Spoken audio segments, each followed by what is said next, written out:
Hello everyone and welcome back to Aviation Andy. Hope everyone is okay and thank you for stopping by to see me again. I want to start off by thanking everybody for your support. We're up to somewhere near 240 subscribers now on this new aviation channel and look forward to pushing further and on to the magic 300. So if you haven't done so already, please can I ask that you subscribe to the channel, completely free to do of course. If you haven't done so, please like this video, share the content and feel free to leave a comment as well. Right, let's get on with it. Well, it would appear that since September, rather a large number of Russian aircraft have crashed, and we have to look to the reasons why. Some analysts have pointed out Russian aircraft engine malfunctions. Others point blame at economic sanctions imposed on Moscow. At least 6 Russian military aircraft have crashed since September due to what appear to be internal malfunctions. There could be any number of reasons that these malfunctions occurred in Russian Air Force fighter planes, but taking a look at the recent high-profile crashes and the Russian military's history of crashes could shed some light on the matter. The fact that this is also happening amid the ongoing Ukraine-Russia war could provide further insight into the workings of the Russian Air Force.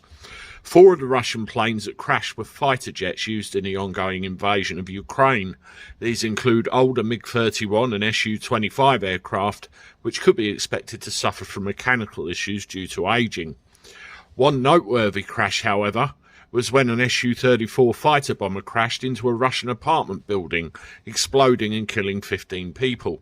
This was notable because the Su-34 is not an old fighter jet like the Su-25, rather it only officially entered service with the Russian Air Force in 2014.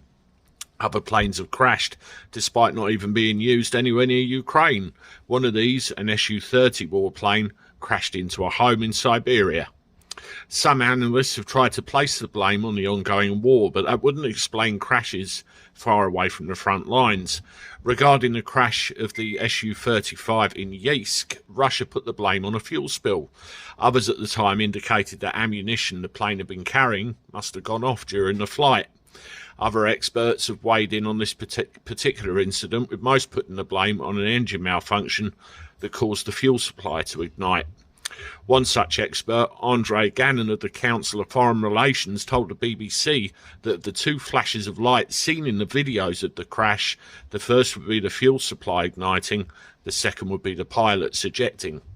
Another possible reason was put forward by RAND Corporation engineer Michael Bonaire, who claimed that the Russian crashes weren't due to a shortage of third-party manufacturers caused by Vladimir Putin's mobilization or by a lack of skilled maintenance workers.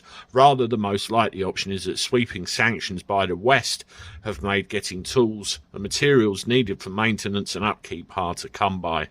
There's a precedence for this too. Numerous reports, both by the West and by Ukrainian intelligence, have pointed to Western sanctions severely limiting Russia's manufacturing capability, cutting down their supply of tanks, missiles and other equipment. It's worth pointing out, though, that Russia has a long history of military aircraft crashes. Back in the summer of 2015, the Russian aircraft suffered a string of notable aircraft crashes, 5 of them in June and July alone. Incidentally, this also happened during a military crisis with Ukraine. At the time, one possible reason for the series of crashes was thought to be overuse. As reported by Defence News at the time, citing an anonymous Russian source, the specified reason for these crashes were the lack of qualified pilots and, more importantly, the overuse of old aircraft. The ageing equipment isn't the only problem here, as this is something common among many militaries, but as Teal Group analyst Richard Abalufa pointed out to Defence News, Russia has never had a particular strong suit when it came to the upkeep of its aircraft. But as other analysts pointed out, these Russian jets were used far more extensively than normal due to the conflict with Ukraine at the time. According to the Centre for Strategic and International Studies senior associate Paul Swartz, there is clearly a linkage between the increased tempo of military operations undertaken over the last year and a half in the increased spate of accidents for military aircraft. Defence News reported at the time, simply put, Russia has used its military aircraft too much in a short period of time, and that seemingly contributed to all the crashes. The exact pace of Russia's current aircraft usage compared to 2015 is unclear, though given the ongoing military conflict from its invasion of Ukraine, it's likely higher than normal.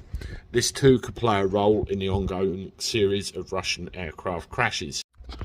Well, that's it for another one, folks. Thank you very much for listening, and look forward to seeing you on the next one. As I said at the beginning, please make sure you hit the like button, share this content with your friends, and please feel free to leave a comment. See you soon. Bye bye.